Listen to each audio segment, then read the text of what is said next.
Welcome to Pratap classes. दोस्तों, Pratap classes के YouTube channel पर आपका स्वागत है। आज है 17 अप्रैल 2026 और 17 अप्रैल 2026 के जितने भी इंडिया और वर्ल्ड के जो करंट अफेयर्स के क्वेश्चन बनते हैं, आज उनका अपने डिस्कशन करेंगे। पूरा वीडियो ध्यान से देखना और लास्ट में आपसे क्वेश्चन पूछूंगा जिनके जवाब आपको कमेंट बॉक्स में देना होगा। आज अपने पढ़ेंगे ब्रिक्स स्वास्थ्य कार्य समूह की पहली बैठक 2026, नाटो का कोल्ड रिस्पॉन्स 2026 सैन्य अभ्यास और 72वीं राष्ट्रीय कबड्डी चैंपियनशिप 2026 का आयोजन कहाँ किया गया, इनकी आज हम चर्चा करेंगे पूरे लेटेस्ट न्यूज़ के साथ में। डेली आपको सुबह ये करंट अफेयर्स की 7:30 पर ये लाइव क्लास आपको मिलती है। तो सभी साथी एक बार करेंगे सेशन को लाइक शेयर। सभी साथियों को प्यार भरा नमस्कार, गुड मॉर्निंग। तो सबसे पहले हम करेंगे, कल हमने 16 अप्रैल को क्या पढ़ा? हमने पढ़ा भारत के प्रधानमंत्री मोदी जी ने हाल ही में किस आर्थिक गलियारे का उद्घाटन किया? तो दिल्ली देहरादून आर्थिक गलियारे का। सागर कवच अभ्यास का आयोजन किन क्षेत्रों में हुआ? तो माहे और केरल के तटीय क्षेत्र में। केंद्र सरकार द्वारा पेश संविधान यानी कि 131वां संशोधन विधेयक 2026 में लोकसभा से संबंधित क्या प्रस्ताव है? कि लोकसभा सदस्यों की संख्या 543 से बढ़ाकर 850 करना। नारी शक्ति वंदन रन का आयोजन कब किया जाएगा? 17 से 18 अप्रैल 2026, आज से स्टार्ट होगा। और हमने इसके अलावा पढ़ा 87वीं सीनियर राष्ट्रीय एवं अंतर्राज्यीय टेबल टेनिस चैंपियनशिप 2026 का आयोजन कहाँ हुआ? इंदौर में। और टाइम मैगजीन द्वारा जारी वर्ल्ड ग्रेटेस्ट प्लेसेस 2026 सूची में भारत की कितनी संपत्तियां शामिल है? 3। डोनाल्ड ट्रंप द्वारा प्रस्तावित कथित विजय मेहराब को क्या नाम दिया गया था? आर्क डी ट्रंप नाम में दिया गया था। तो ये थे कल के क्वेश्चनों का रिवाइज हमने कर दिया। इसका डेली टेस्ट आपको इस टेस्ट सीरीज के अंदर मिल जाता है। Daily test, weekly test, monthly test और मंथली पीडीएफ वगैरह सब कुछ आपको उपलब्ध हो जाती है। यानी कि जिस प्रकार डेली सुबह क्लास आ गई, शाम को इसका इस टेस्ट सीरीज के अंदर आपको इसका टेस्ट मिल जाएगा। तो प्रताप क्लासेस का एप्लीकेशन डाउनलोड करके टेस्ट सीरीज को आप जरूर ज्वाइन कर सकते हो। अब करते हैं स्टार्ट आज की क्लास। 17 अप्रैल 2026 सभी साथी एक बार करेंगे सेशन को लाइक शेयर। सभी साथियों को प्यार भरा नमस्कार, गुड मॉर्निंग। देखो भाई, जितने भी साथी लाइव जुड़ चुके हैं, एक बार सेशन को लाइक और शेयर किया करो, क्योंकि इतनी गजब की क्लास, ये डेली क्लास आपको डेली करंट की मिलती रहेगी। पहला क्वेश्चन, भारत सरकार के केंद्रीय स्वास्थ्य एवं परिवार कल्याण मंत्रालय ने 2026 में ब्रिक्स स्वास्थ्य कार्य समूह की पहली बैठक की अध्यक्षता कहाँ की है? ये देखो, मैंने बहुत बार मैंने आपको करवा दिया कि अब की बार 18वां ब्रिक्स शिखर सम्मेलन होगा, उसकी मेजबानी अपना देश भारत करेगा। लेकिन अभी तारीख वगैरह फिक्स पूरी हुई नहीं है, कन्फर्म पूरी नहीं है भी कब होगा इसका आयोजन। लेकिन अभी 2026 के अंदर ही इसका आयोजन होगा 18वां ब्रिक्स सम्मेलन। तो उससे पहले क्या है, ये छोटी छोटी जो पहली बैठक है ब्रिक्स समूह की, वो छोटी छोटी आयोजित की जा रही है।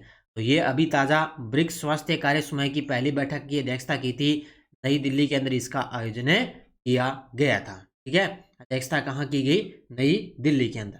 देखो, भारत सरकार का केंद्रीय स्वास्थ्य एवं परिवार कल्याण मंत्रालय बैठक ब्रिक्स स्वास्थ्य कार्य समूह की पहली बैठक 2026 कहाँ पे? नई दिल्ली में। अध्यक्षता भारत करेगा अब की बार। इसमें देखो, भाग लिया था ब्राजील, रूस, भारत, चीन, दक्षिण अफ्रीका, मिस्र, इथोपिया, संयुक्त अरब अमीरात और इंडोनेशिया। ये इतने देश इसके अंदर शामिल रहे थे।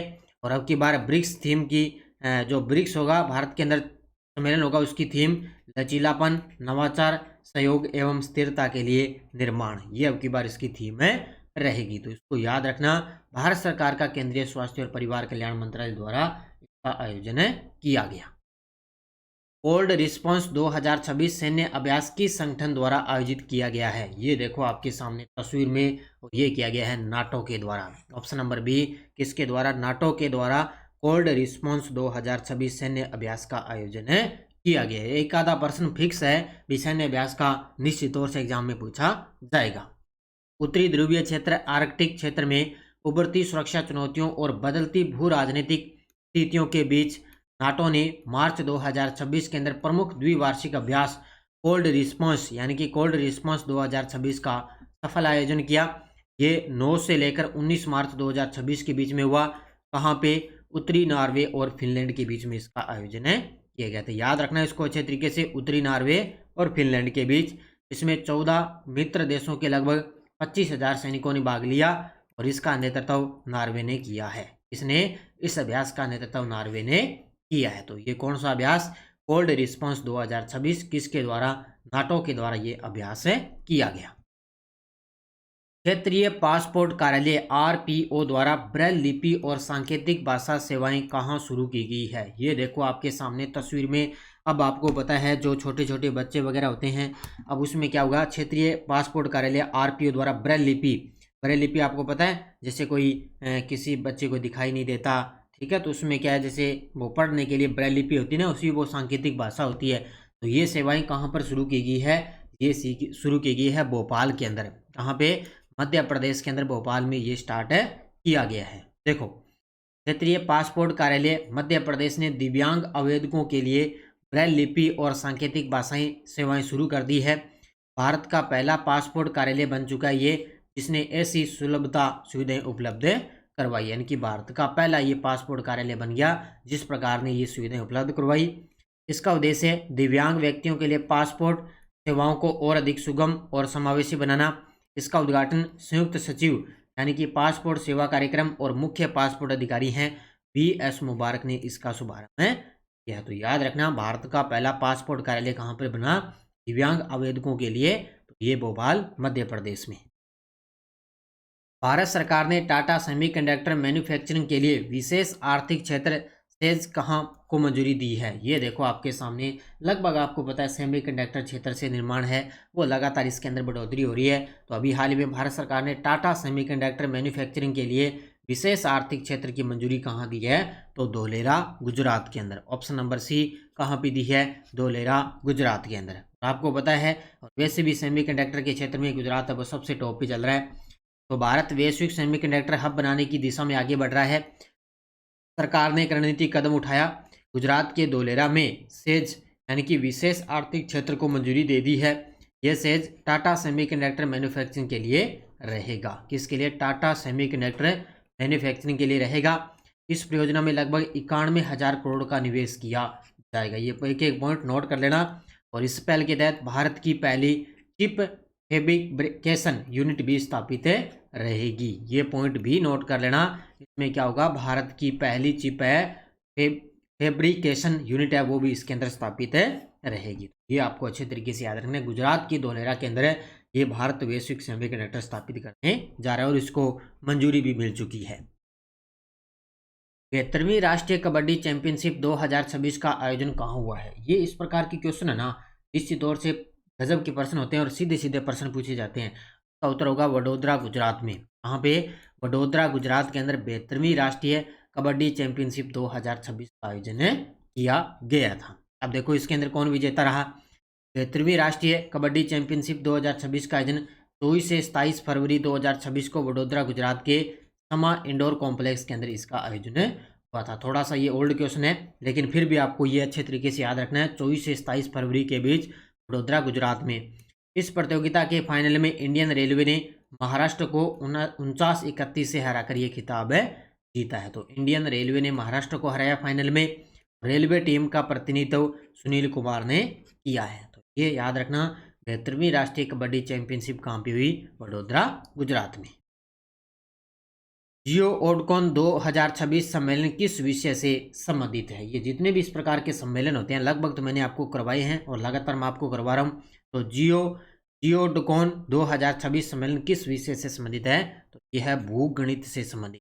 Option number C. अभी ये दिल्ली के अंदर इसका आयोजन किया गया है। इस सम्मेलन का भूगणित है जियोडकॉन 2026 नई दिल्ली के अंदर इस सम्मेलन का आयोजन किया गया। ये भूगणित से संबंधित है। देखो, भूगणित पर पहला राष्ट्रीय सम्मेलन जियोडकॉन 2026 ये हुआ था 11 से 13 मार्च 2026 को। कहाँ पे? भारतीय राष्ट्रीय विज्ञान अकादमी नई दिल्ली के अंदर इसका आयोजन किया गया।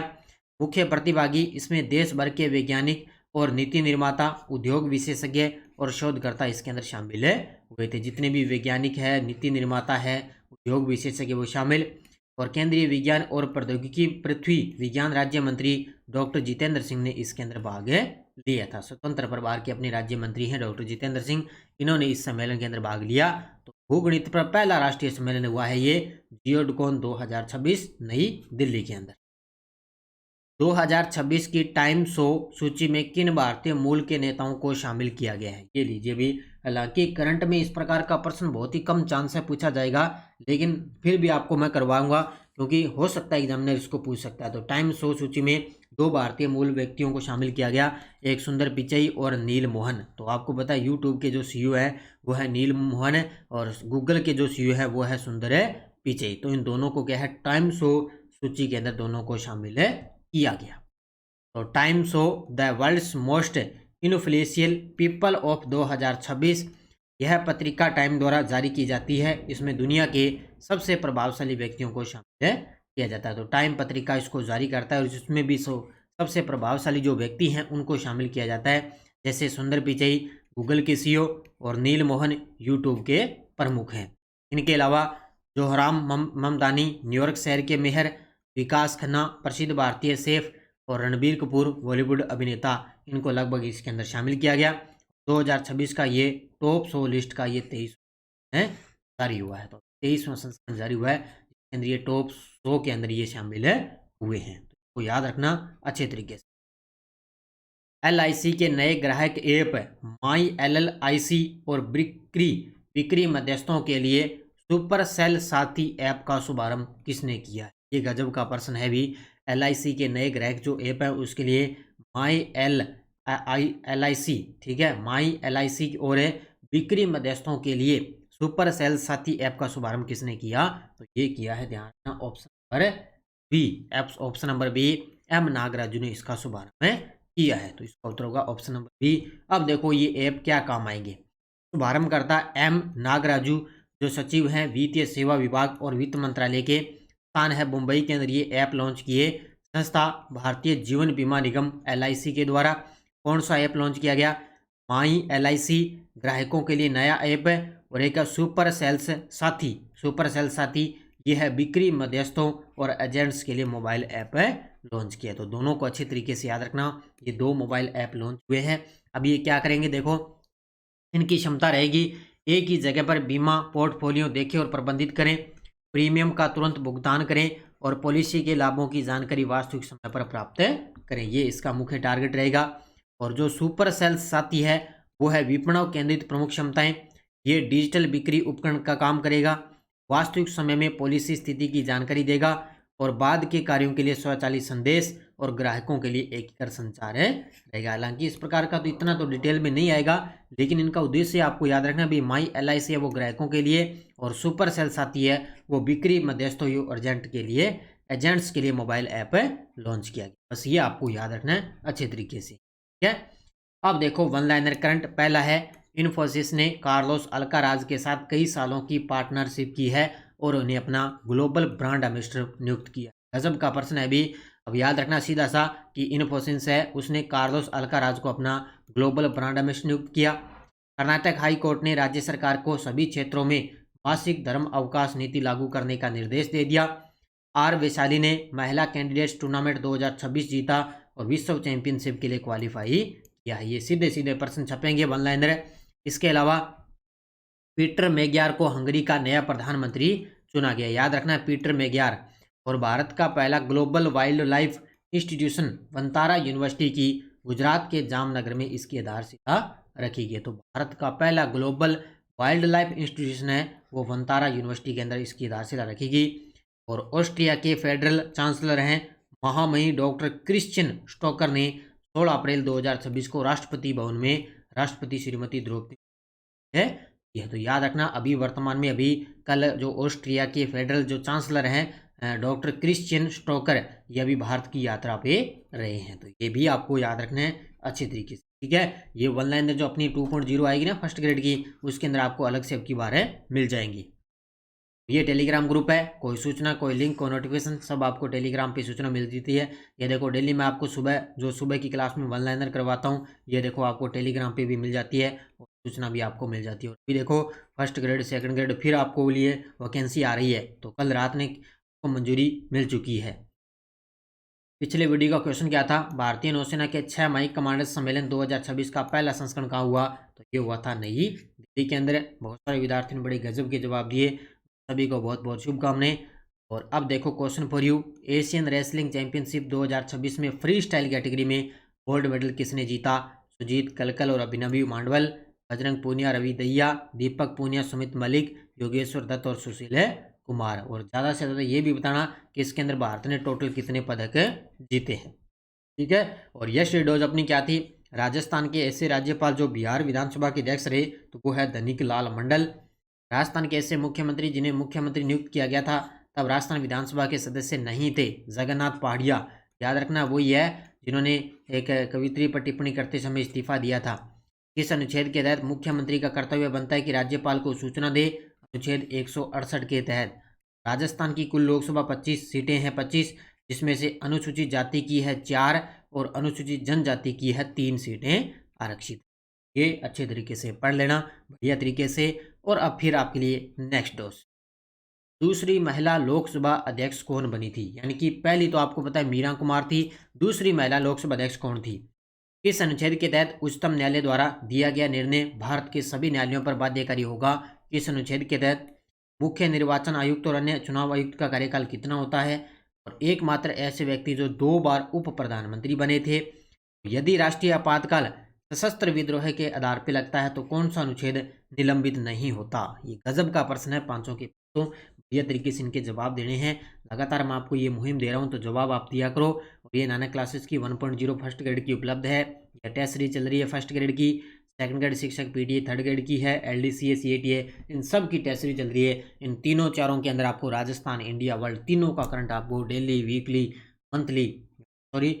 और मंथली PDF आपको इनके मिलेगी। डेली सिर्फ आपको एक ही टेस्ट सीरीज के अंदर मिलेगी, सिर्फ जो डेली वाली टेस्ट सीरीज है ना ये वाली, इसके अंदर सिर्फ इसी के अंदर आपको डेली टेस्ट मिलेगा। डेली, वीकली, मंथली, इसके अलावा डेली आपको कहीं टेस्ट नहीं मिलेगा। तो जरूर आप इसको ज्वाइन करें।